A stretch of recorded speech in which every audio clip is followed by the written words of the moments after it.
intelligence community issued its intelligence community assessment on foreign threats involving the 2020 U.S. federal elections. Based on that report, some in the liberal media have falsely claimed that my and Senator Johnson's Hunter Biden-related oversight activity last Congress were based on Russian disinformation. Even Peter Strzok felt the need to chime in on Twitter to say that we received Russian disinformation. I don't know how many times I have to say it, but such claims are false and misleading. To be precise, Senator Johnson and I didn't receive, solicit, or rely upon any information from Andrei Derkash, and we publicly said so many times. I don't know how many times last fall I was on this floor of the United States Senate trying to explain that to the people that were making those accusations. It seems like Strzok pays just about as careful attention to these facts as he did to the crossfire FISA applications. Of course, Twitter lets disinformation about the Steele dossier run wild on their platform, yet shuts down still unrefuted reporting on Hunter Biden before the 2020 election. In other words, we have a double standard. Now, regarding Russian disinformation, it wasn't Senator Johnson and this senator that dealt in it. It happens to be very clear that the other side, the Democrats, were dealing with it. Here's one quick example. If you want more, then I would refer you to Section 10 of our September 23rd, 2020 report. On July 13th, 2020, then Minority Leader Schumer, Senator Warner, Speaker Pelosi, Representative Schiff sent a letter with a classified attachment to the FBI to express a purported belief that Congress was the subject of a foreign disinformation campaign. The classified attachment to that letter included unclassified elements that attempted but failed to tie our work to Derkash efforts. Those unclassified elements were then, you know what, in this town, leaked to the press to support a false campaign accusing us, two senators, of using Russian disinformation. Then, during the course of our investigation, we ran a transcribed interview of George Kent. Before that interview, the Democrats acquired Derkash's material. During that interview, they asked the witness about it. He stated, quote, "What you're asking me to interpret is a master chart of disinformation and malign influence," end of quote. At that interview, the Democrats introduced known disinformation into the investigative record as an exhibit. More precisely, the Democrats relied upon and disseminated known disinformation from a foreign source whom the intelligence community warned was actively seeking to influence U.S. politics. Yet, now can you believe this? They accuse this senator and Senator Johnson of doing that very thing. Now let that sink in, because there's a case of double standard around here. It's clear that the Democrats hoped that their self-created disinformation campaign would drown out our report and its findings to protect candidate Biden from facts. Now that President Biden is in office, the facts aren't going anywhere. Now, I had an opportunity to serve 28 years in the Senate with Senator Biden. I liked him then. I still like him. But that doesn't mean that I like the double standard the press has towards President Biden and us Republicans. As President Biden gears up for his first press conference, he ought to answer for the fact that his family was, and possibly still is, financially connected to Chinese nationals with links to the Communist Party and the People's Liberation Army. Indeed, Hunter Biden reportedly admitted that he was well aware of some of his business associates were connected to the Communist Chinese government intelligence services. Now, double standard, where's the media in asking serious questions about that?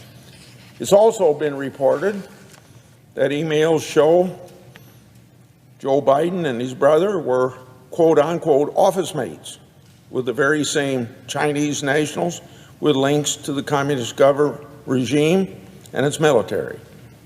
Now, talk about a double standard.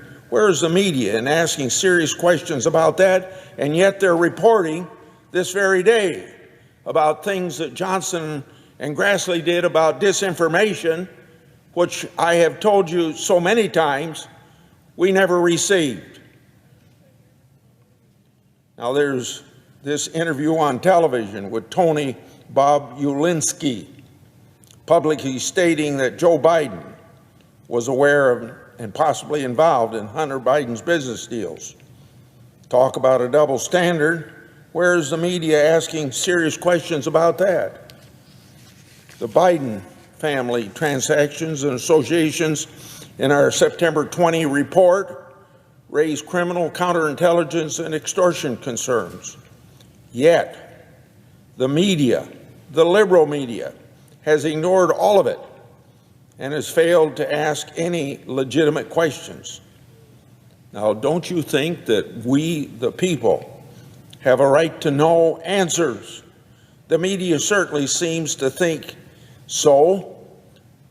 In all the doings of the Trump administration, if the story I just laid out here was about Trump, I'd guarantee you it would be all over the news. It's perfectly legitimate and reasonable for Congress and the news media to question the Biden administration about these global financial transactions and associations. It's perfectly legitimate to ask how they could impact Biden administration's foreign policies. That's especially true as it relates to China, given the extensive links between Biden family and that country. Let's see if anyone dares to ask questions at the president's first news conference. Now, on another subject, I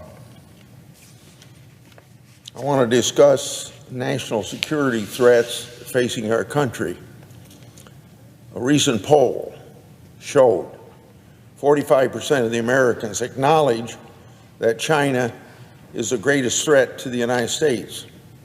A year ago, that percentage was half that number, thinking that China was a threat, the greatest threat to the United States.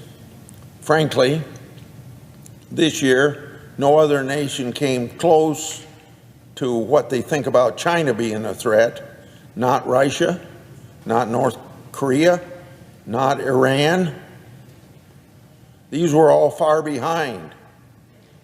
Half of Americans believe China is the world's leading economic power.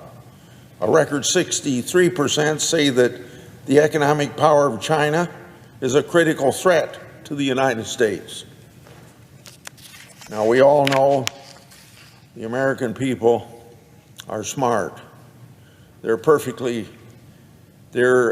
perceiving exactly what has happened, United States vis-a-vis China, or China vis-a-vis the rest of the world.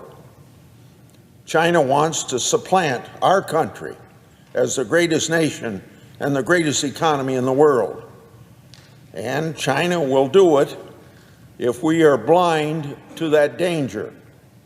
Everywhere I see the threat of China's rise minimized. On Tuesday, I saw a very curious thing in the declassified intelligence community assessment of foreign threats to the 2020 U.S. elections. The intelligence community determined that China did not engage in pervasive election meddling, but noted that that was in part because China saw the risk associated with doing so. The intelligence community determined that China would not be excited if President Trump had won the 2020 election because he would, and I quote, challenge China's rise, end of quote. The National Intelligence Officer for Cyber Issues, in particular, found that the government of China wanted former President Trump to be defeated in the general election, preferring, and I quote, the election of a predictable member of the establishment. Instead, China took at least some steps to undermine former President Trump's re-election's chances, primarily through social media and official public statements and media, end of quote. Yet some in the news media read this very same report that I read and declared triumphantly and falsely that there was nothing to fear from China in terms of influencing our elections. It's pretty clear why China would not want a president unafraid to assert American national interests. That means demanding reciprocal trade, secure borders, and a defense policy focused on American national interest. We all know that China's been playing us for suckers. China continues to try to expand its influence globally, including in international bodies like the World Bank and the World Health Organization. It doesn't seek to play by the rules, but to exploit its influence for its own advantage at the expense of the United States and probably any free country, because they don't